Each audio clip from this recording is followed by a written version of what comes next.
Hey, when success comes, because it's coming for you, you're going to need to know how to act or how to operate with success. If you're thinking that, this podcast is definitely for you. Thanks for tuning in. Come hang out with us. God bless you.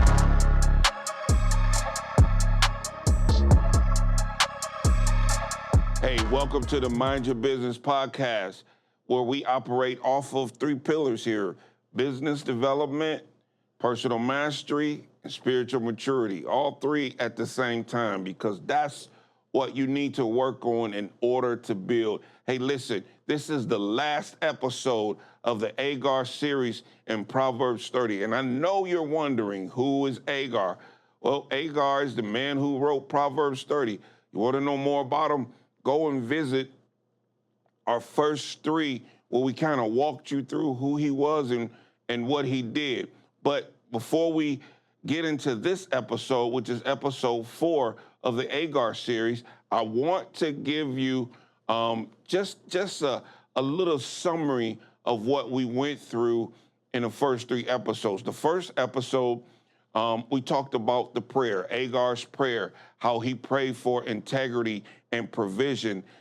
He wanted to build on the right foundation. In episode 2, we talked about his confession. First of all, looking at himself and realizing who he was, realizing he was weary and he was worn out, and life had just began to kind of beat him up, if you will. And then he took a hard look at creation, because where life had gotten him, he had to say, man, there's something, has to be something bigger than me. And so he began to look at creation, and that moved him to a point of beginning to have an encounter with God. And then once he had this encounter with God, Agur changed completely. He began to look at things totally different in life. And one of the things he did, and we talked about it in episode 3, was he looked at the small creatures, and he actually gave us a comparison of how to deal with small beginnings. He talked about the ant and how it prepares. He talked about the rock badger and where it builds. He talked about the locusts and how they're organized. He talked about the gecko and actually where it ends up in the king's palace. But this time, he's talking about some stately things and some animals who make their mark by just being who they are. And so Agur begins to shift now. He is no longer looking at what's small. He is looking at what's stately, what carries itself with authority, what moves through the world like it belongs there. It doesn't just show up. It moves through the world like it belongs there. And there is a reason he put this right after the 4 creatures. And I really believe it's because at every point in a builder's life, there's two seasons. One is the small season, and then one is that season of success where you can actually begin to stand and be that stately person. But before we get there, before we begin to really get into this, let me read Proverbs 30, 29 through 31. And there's 3 things, or 4 things that we're going to talk about in this particular text, and you'll see it when I read it. Proverbs 30, 29 through 31, and it reads, 3 things are stately in their tread, 4 are stately in their stride. The lion, which is the mightiest amongst the beasts, and does not turn back before any. The strutting rooster, the he-goat, and the king whose army is with him. 3 animals and the king. And the word Agur uses to describe all 4 of them, which is really important for this passage, and that is stately. He uses stately. And here's what stately means. It means to be good, to be beautiful, to be pleasing, to do something excellent. The literal expression is being there, is being that person that stands out in the room. It describes the way a person moves when they know exactly who they are and what they are supposed to be doing. No panic, no rush, no looking over their shoulder, just purpose in every step. And here's what that word does not mean, though. It does not mean performing confidence, meaning it doesn't mean that you're trying to perform in front of people. It does not mean pretending to be something that you are not. It does not mean faking it until you make it. What this actually means is a person who is definitely confident in who they are and can operate that way. It's not arrogance, and it's not kind of like beating up on yourself. It's knowing who you are, knowing your purpose, knowing how you operate, and knowing that you can move through life that way. These four are not trying to impress anyone. These four beings that we're going to go over, they're not trying to impress anyone. They walk the way they walk because of what they are. Not what they're trying to prove, not what they want people to see, but what they actually are. And that's where we get into this text, and it really begins to open up these things for us. Watch this. In Proverbs 30:30, it says, "The lion, which is the mightiest amongst the beasts, does not turn back before any." Listen, let me give you an experience, a firsthand experience that changed the way I understand the lion. My wife and I, we stayed at the Nemacolin Resort in Pennsylvania. It's a very impressive resort, and it's probably one of the most impressive in that county. It has a chateau, and it's kind of modeled after the Ritz-Carlton in Paris. It's got championship golf courses. It's got fine dining, zip lining. Over 200 animals are on the property. There's tigers and cheetahs and wolves and zebra. Every luxury thing you can think of, just about, and every distraction the world has to offer, all in one place. But where our townhouse was, it was a short walk from where the lions were kept. And I heard it for the first time in my life when we first got there and stayed in that particular part. It was the roar of the lion. Every morning I heard it, sometimes at night, and it was not just a sound, it was something that was indescribable. The roar, it cut through everything else on the property, all the luxury, all the activities, all the impressive things that's competing for your attention. It stopped me every single time. Every time I heard that lion, it came through everything that was on that property. And I said to myself, if God can create something like that, there's no telling what he can do with my life. That is what the lion does. When Agur's talking about him in this text, in the middle of everything the world has to offer, its presence rises above it all. It does not compete. It does not perform. It just has to be what it is. Who will dispute the lion's title as the king of the beasts? Nobody does. It's not the biggest animal.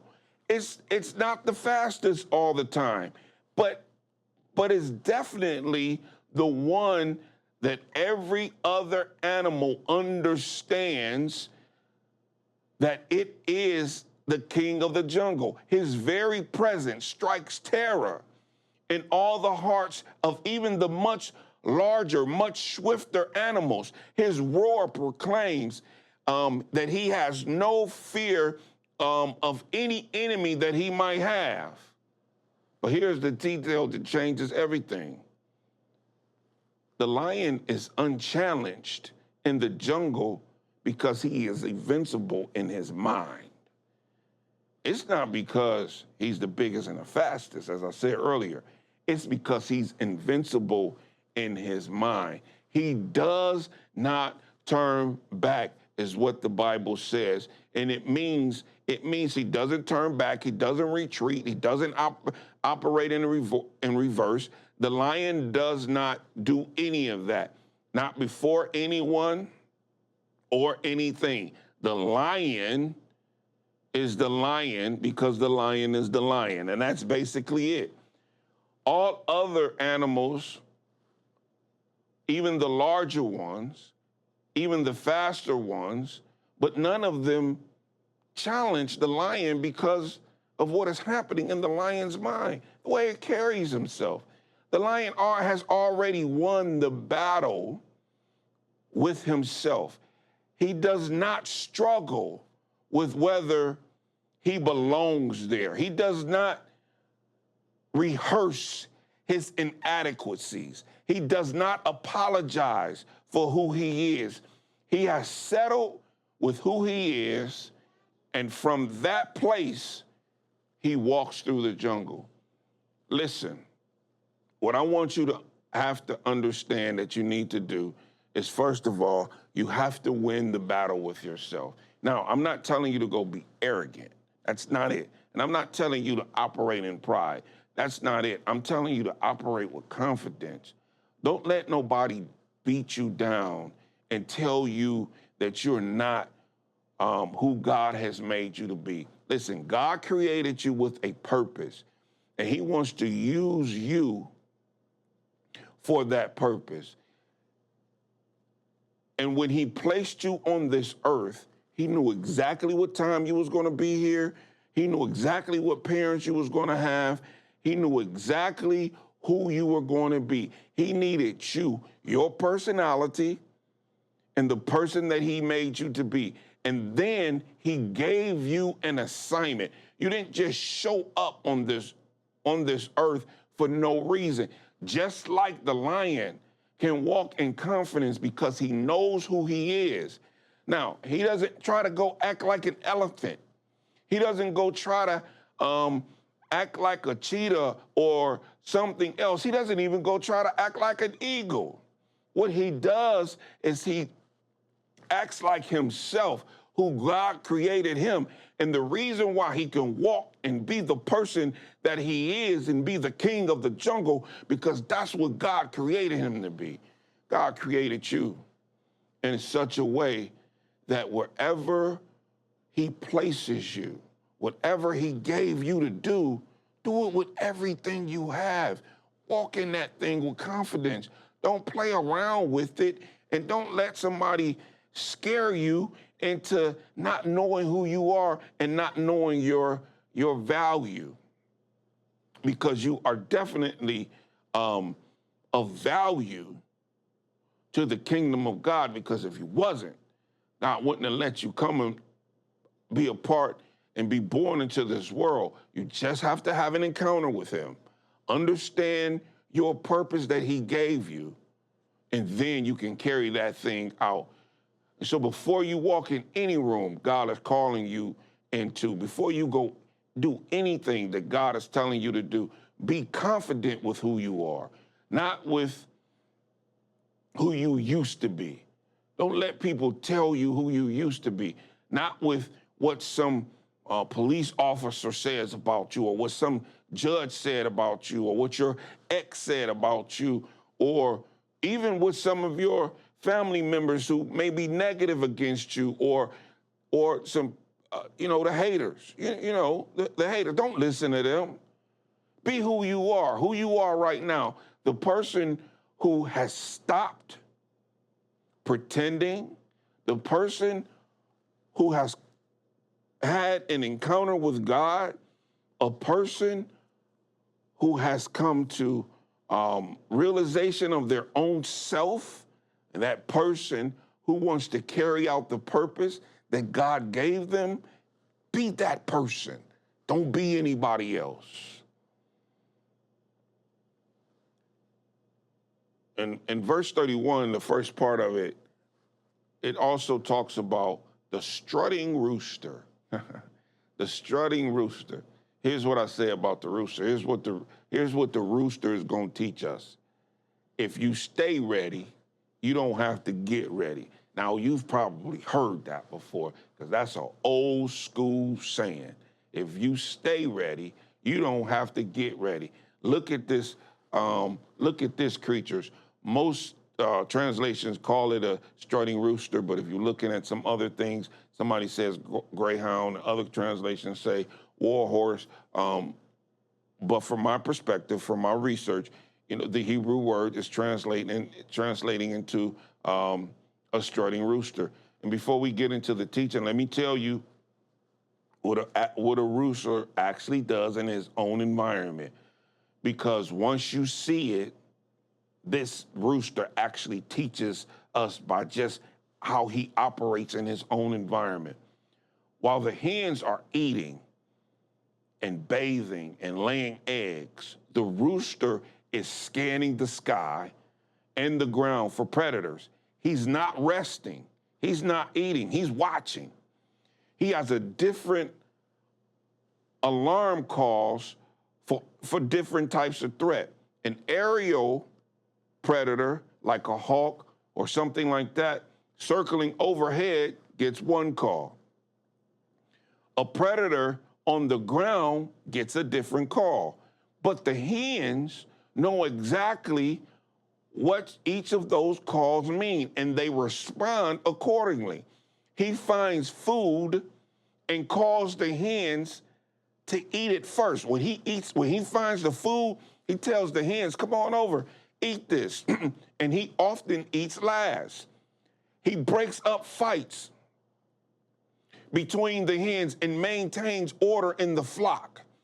And when real danger comes, he does not run. He puts himself in between the threat and the hens, even at the risk of his own life. There are countless accounts of rooster fighting off hawks and foxes and dogs in order to protect their flock. The rooster does not strut because it's the biggest thing in the yard. It struts because he is the one on the watch. The rooster is always ready. He is the one that is responsible for everybody else's safety. His walk reflects his assignment. His walk reflects his assignment. Now, in this passage, it calls the rooster, sometimes it calls the rooster a fighting hawk, or theologians will call him a fighting cock, I'm sorry. And it's defined by aggressive confidence, competitive dominance, and that is true, but that's not the full picture of the rooster.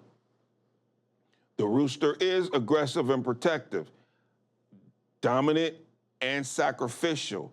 It establishes its position in the yard, not for its own benefit, but so it can fulfill its assignment. The confidence is not pride.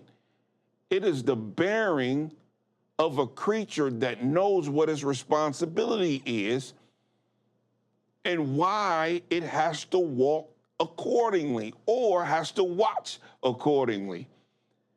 Now, here's a thing that I want to remind you of that I said earlier.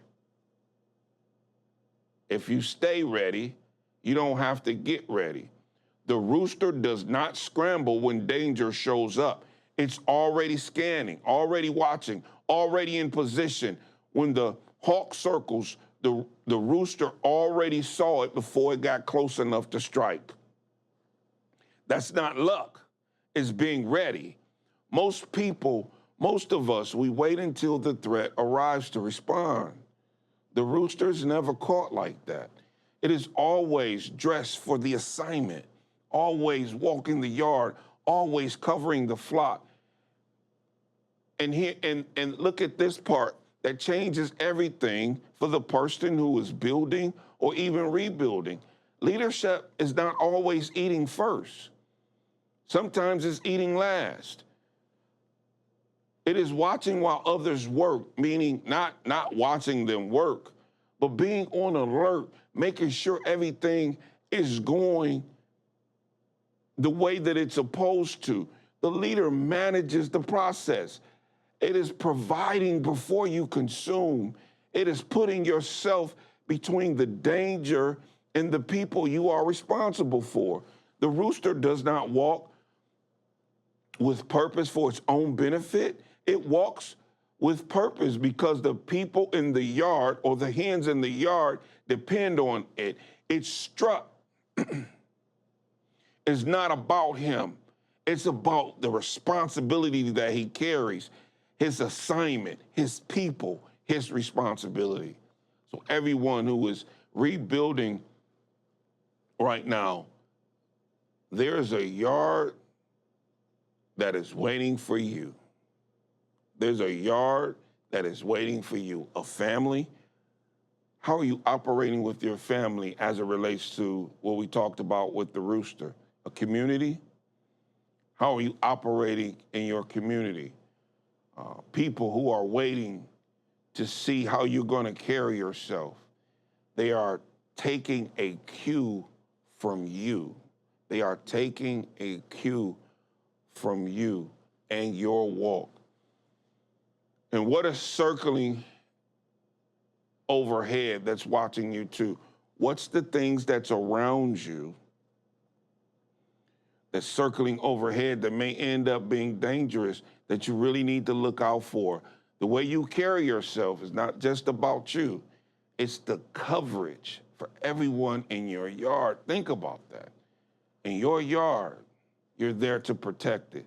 Again, stay ready, walk with purpose, not for yourself, but for your yard. Here's a key principle I want you to remember. The rooster struts because he's on a watch, not because he is proud. He eats last. He scans for danger. He sounds the alarm. He puts himself between the threat and his flock. His confidence bearing is his assignment walking. That's how he walks, because it's assignment. If you stay ready, you don't have to get ready, and the people in your yard are depending on you being ready. Let's look at the he-goat. Proverbs, the second part of Proverbs 30:31 talks about the he-goat. It says the male goat butts his way through life. He marches at the head of the flock. He clears the way for the goats that follow him. His horns and his confidence stand to challenge all who would consider attacking one of his flock. And look at the he-goat. He's the leader of the flock, the one who moves first, the one that goes ahead and removes what would stop those behind him.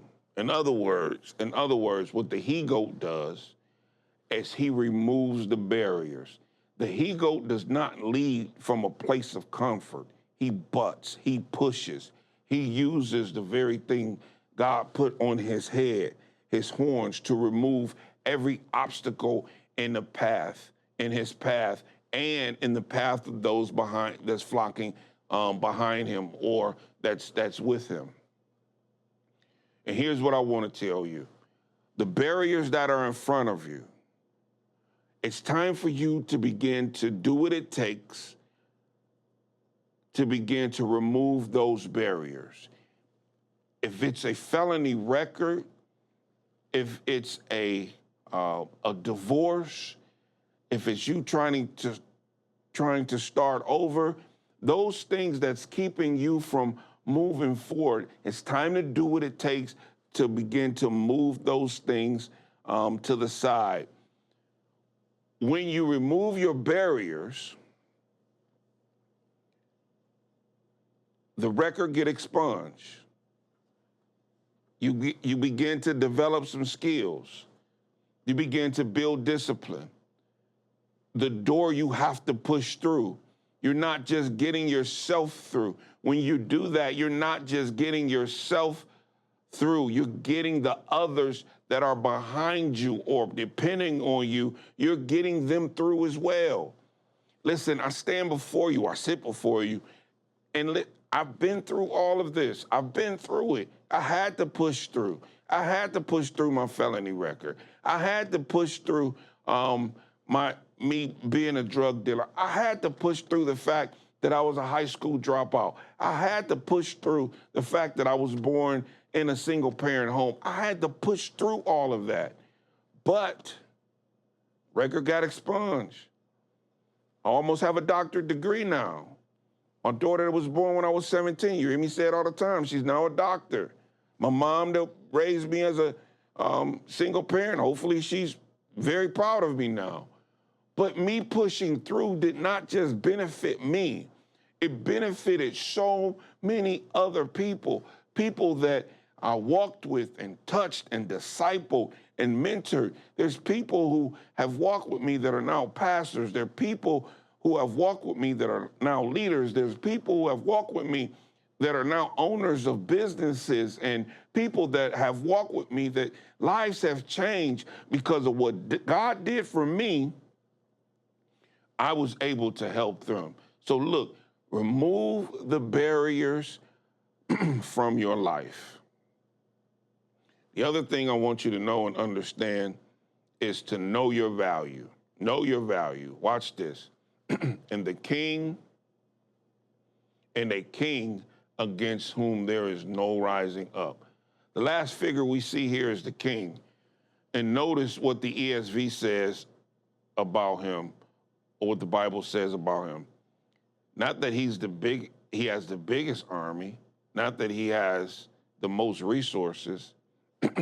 Nobody tries to oppose him. You have to know your value. It says against whom there's no rising up. Not that nobody tries, nobody succeeds. There's a difference. People may come against the king, they may plot, they may rise up, but none of it succeeds because of what stands behind him.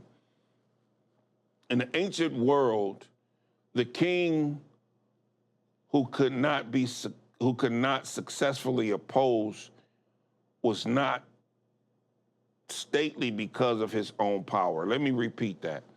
In the ancient world, the king who could not be successfully opposed was not stately because of his own power. He was stately because of his appointment. Understand, when they couldn't oppose him successfully, it wasn't his own power, it was what was behind him. When God anointed a king, no rebellion could succeed against him because God put him in that place.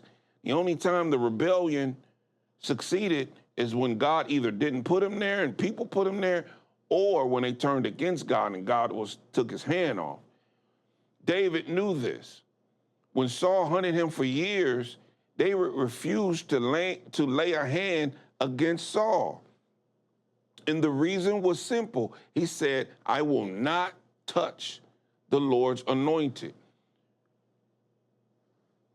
You do not successfully rise against a person that God has appointed. So you have to know your value. Know when God has appointed you, when God has called you out of darkness into his marvelous light. Look at the scripture in 1 Peter 2:9. It says, but you are a chosen people, a royal priesthood, a holy nation, God's special possession, that you may declare the praises of him who called you out of darkness into his marvelous light. That's an appointment. God chose us. When we have a relationship with him, we're his chosen people. We're his royal priesthood. He calls us a holy nation. We're his special possession. And so when the world tries to rise against you, the system tries to define you, they can't hold you down They may slow you down.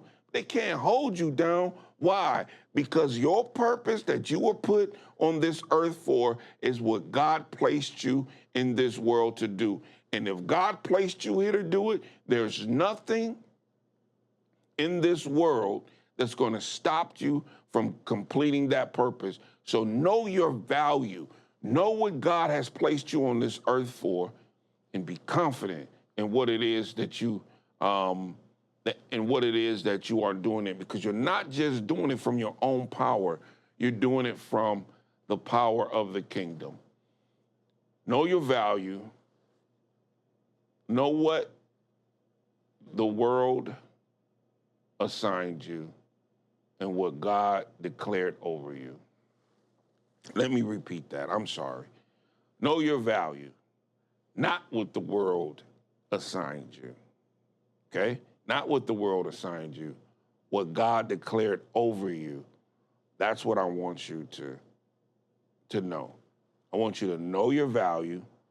Don't worry about what the world said about you. Understand what God declared over you, what purpose he gave you. Here's a framework, the lion. Here's a framework I want you to remember. The lion, you win the battle with yourself. The lion is unchallenged because he is invincible in his mind and spirit. The room cannot take from you what God has already set inside of you. Win the battle with yourself before you decide to make the moves, to walk in the room, to go where you need to go. The rooster, if you stay ready, you don't have to get ready. The rooster is always ready. He's always prepared, always in position, not slowing down.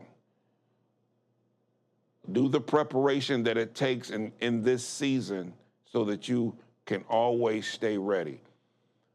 The goat, remove the barriers of your life. Remove your barriers. Your breakthrough clears the path for everyone behind you. Use what God gave you to push you through. Every barrier you remove becomes a road that someone else can travel. Think about that. Every barrier you move out of your way becomes a road that someone else can travel. And then look at the king. The king helps us to know your value. You are chosen people, a royal priesthood, God's special possession, and God called you out of darkness into his wonderful light. Walk like it. That is your actual standing in this world and before God. Let me bring this home for you. Agur started this series with a man who was weary and worn out. He was exhausted. He said he was disqualified. He felt like he was disqualified. He was too stupid to be a man. He said he had nothing left. And he ends up pointing to these four figures that are stately in their stride. That is not a coincidence. That's the actual arc. He went from the confession to the questions. He saw God's blueprint for success through integrity and provision. He looked at the small creatures, and then he actually got to the point where he was looking at the stately creatures. And when he looked at the stately creatures, I always say, Agur helped us to look at how to walk like a lion. But look, thanks for hanging out with us on this podcast.